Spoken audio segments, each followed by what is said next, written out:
Hola a todos, ¿cómo están? Hoy, como hablamos anteriormente, esto de los juegos sensoriales, vamos a hacer una actividad. Ella va a elegir un whisky de acá, de la barra, me lo va a servir a mí, yo le voy a elegir uno a ella, le voy a servir a ella.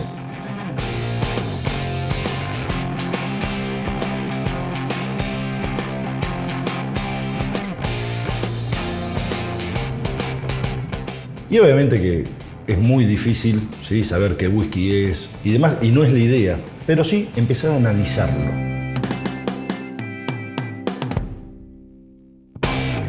Nosotros a veces hablamos de que un whisky no es una marca nada más, o una botella, o una barrica. Que lo importante detrás de un whisky está en encontrar un montón de aromas, sabores, y ¿por qué no defectos? También. Porque a veces También. hay algunos whiskies que son, están posicionados a nivel marketing de una manera impresionante, pero que cuando uno lo toma es como cuando te dicen que Papá Noel es mamá y papá, entonces te quedas así como, No vamos a hablar de marcas, ¿sí? La idea no es hablar de No, marcas, vamos a pero hablar sí de expresiones, más que nada.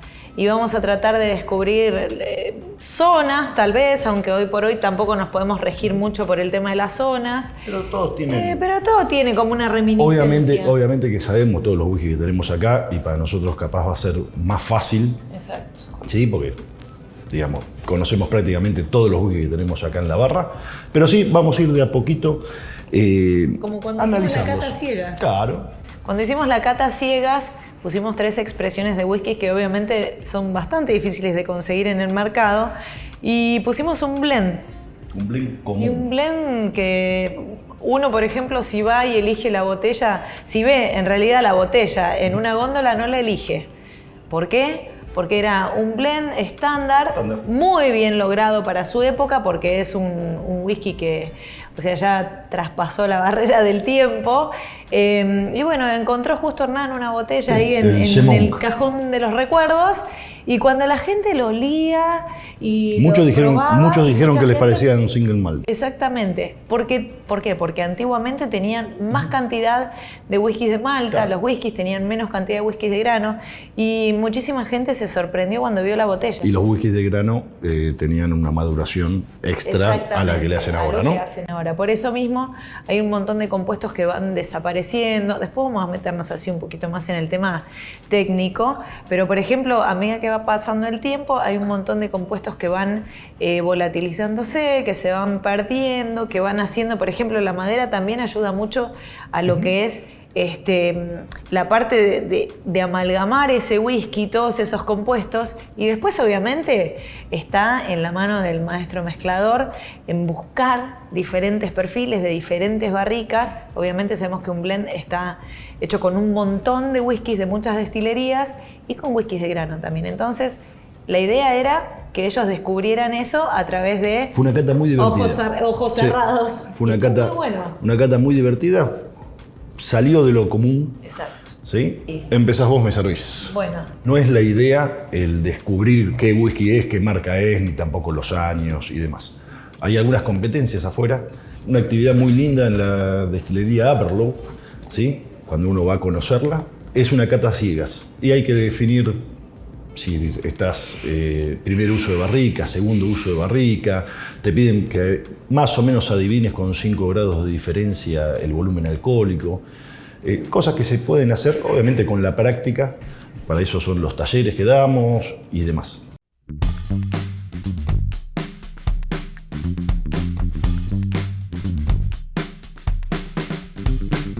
Mientras huele un poquito, Vero le va a explicar por qué olemos de un lado y del otro.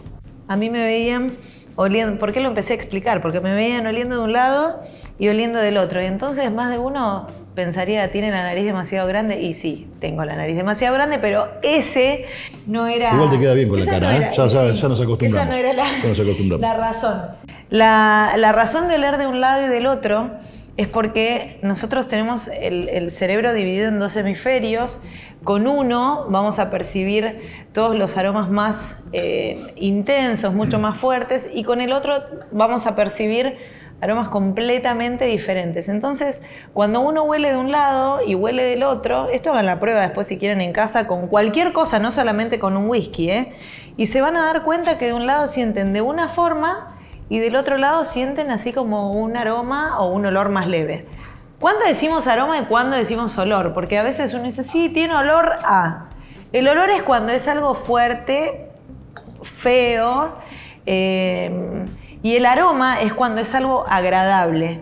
Nosotros a veces, cuando estamos oliendo, decimos, tiene olor a... Y nos quedamos pensando y por ahí decimos, sí, tiene olor a, no sé, diacetilo. Trabajamos con un montón de alcoholes por separado, que muchas veces se pueden llegar a desarrollar en alguna parte del proceso de elaboración del whisky, y por ahí queda demasiado impregnado por algún error que hubo, o en la barrica, o en el proceso de fermentación, o durante la destilación, si la destilación fue muy rápida, si fue muy corta, aunque siempre tiene que ser completa. Entonces, uno empieza a oler y empieza a pensar en qué le recuerdan todos esos aromas u olores en algunos casos, cuando un whisky, por ejemplo, no está bien almacenado, ¿no es cierto?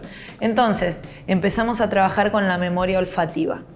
Y a través de esa memoria olfativa, nosotros ya nos estamos preparando en paladar para ver qué es lo que vamos a recibir. Y muchas veces pasa que difiere mucho de lo que nosotros percibimos en nariz con lo que percibimos en boca. Entonces, por eso, cuando hablamos de whiskies que son muy complejos, es porque nosotros estamos oliendo de un lado, de otro, vamos anotando las notas de cata, esas notas que a nosotros nos recuerdan a frutos secos, flores, frutas frescas, etc.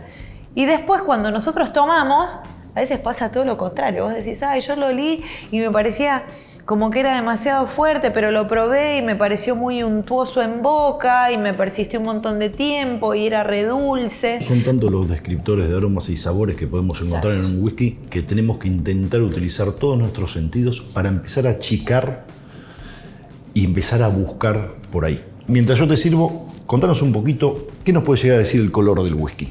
El color habla mucho, por eso las catas a ciegas se hacen con copas oscuras generalmente, porque el color ayuda mucho a lo que el whisky nos puede llegar a dar. Si bien hay un montón de whiskies que tienen la adhesión de colorante caramelo, que es un colorante que se le agrega solo para estandarizar el color, no le aporta ni aroma ni sabor, hay que tener en cuenta que el color del whisky se lo da la madera.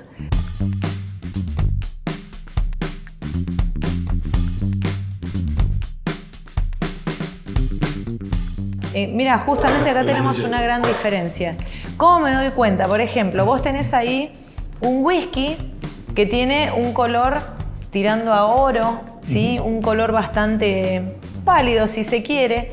Y yo acá tengo un whisky que tiene un color más, por más que hubiese sido pálido, si el color es tirando como a cobrizo, yo me voy a dar cuenta que estuvo en roble europeo.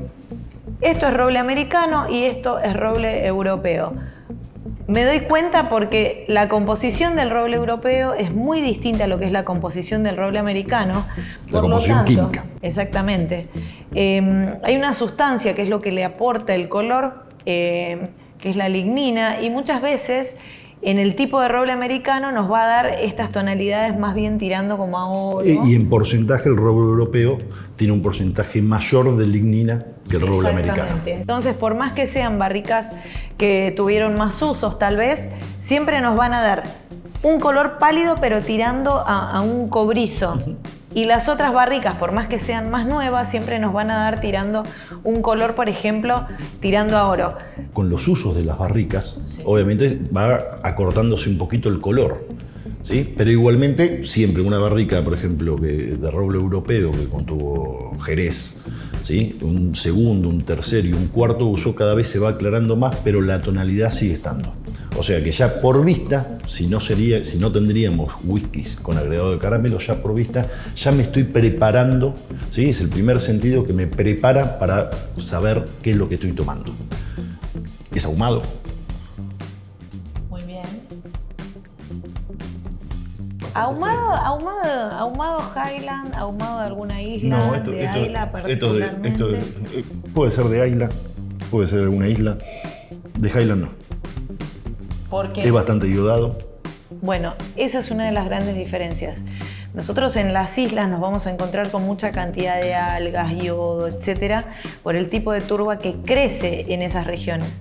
En cambio, en Highlands nos vamos a encontrar con una turba completamente distinta. Sí, esto de Highland no es. Tiene una nota manzana verde, muy pronunciada. Final muy largo. Pera. Y es extremadamente salino. Muy bien, entonces para vos, ¿de dónde es? Una nota clásica de este whisky es la pimienta. Yo ya sé qué whisky es.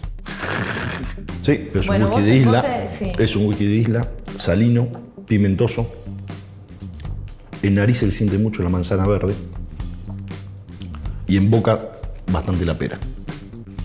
Bueno, si me guío por el color, puedo decir que estuvo en una barrica que contuvo Jerez. No sé cuánto tiempo. Pero, por nariz, sé que es un whisky que es de una región como Highland, por ejemplo, porque no es ahumado en nariz. Tal vez hay una reminiscencia muy, pero muy en el fondo. Hay muchas notas a frutos secos, por ejemplo, almendras, avellanas. Siempre hablamos del albaricoque. Se ríen acá en Whisky en Buenos Aires cuando yo hablo del albaricoque, me dicen, ¿qué es el albaricoque? El albaricoque es una fruta que vendría a ser como un híbrido entre el damasco nuestro y el durazno, y tiene una nota bien dulce, pero a la vez es seca al final. Entonces, entre el color y esa sequedad, por ejemplo, de lo que vendría a ser el final de un albaricoque, me está dando que estuvo guardado un tiempo bastante importante en una barrica de Jerez, o que alguno de los whiskies que entran en este whisky, sé que es un single malt porque no tiene esa característica picante que te dejan los whiskies, por ejemplo, de grano, en una conjunción, en un blend, por ejemplo, y es extremadamente dulce, tiene notas a manteca, tiene notas a toffee, vainilla, por sobre todas las cosas, y en el final tiene como un dejo ahumado. En el retrogusto, yo estoy hablando de un single malt, para mí de la región de las Highland, específicamente, puede ser de Speyside o Lindero a Speyside, y que tiene una barrica de Jerez. Esto es una actividad que nosotros hacemos a menudo con ella. Somos dos personas que nos ponemos a oler óleos, a jugar con los whiskies. Todos saben que ella se especializa en los maridajes, ir maridando continuamente, practicando continuamente mientras tomamos algo, ¿no? Sí, por supuesto, siempre. Este whisky es muy fácil de descubrir, muy sencillo por descubrir. Obviamente creo que cualquier persona que lo tome continuamente se descubre un Talisker 10, ¿no? Sí. En cambio, ese es un poquito más difícil, sobre todo por la región, la cantidad de destilerías que hay. Dijimos que no vamos a poner marcas, pero por lo menos tirame 2 o 3 opciones. Glenmorangie tampoco, porque Glenmorangie me resulta que son así como un poco más ligeros. Puede ser Glenfiddich, Dalmor. Perfecto, Dalmor 12. Vamos bien. Dalmor 12. Pensé que por el color te ibas a dar cuenta que era Dalmor 12. No. Bueno, Dalmor utiliza mucho colorante caramelo. O sea, en todas sus expresiones utiliza colorante caramelo. Antes no lo hacían porque las botellas eran de color oscuro, por lo tanto no había diferencia, entonces en la copa era más fácil de darse cuenta. Muchas veces en las redes sociales ponen, no, este whisky tiene mucho colorante caramelo.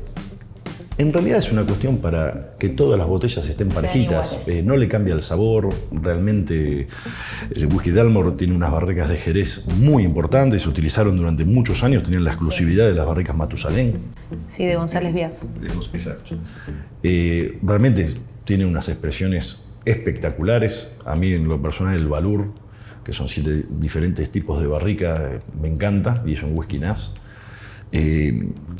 No es tan importante el colorante, sí, si quiero trabajarlo a nivel vista, me puede llegar a confundir un poquitito. Exacto. Pero no creo que un whisky que guarden en una barrica de bourbon, de roble americano, le pongan colorante caramelo para llevarlo el color a una barrica de Jerez. Queda dentro del estándar de color siempre. Exactamente.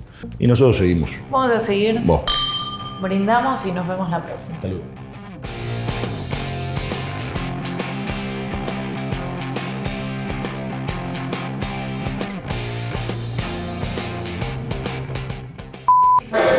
Permiso, buenas tardes.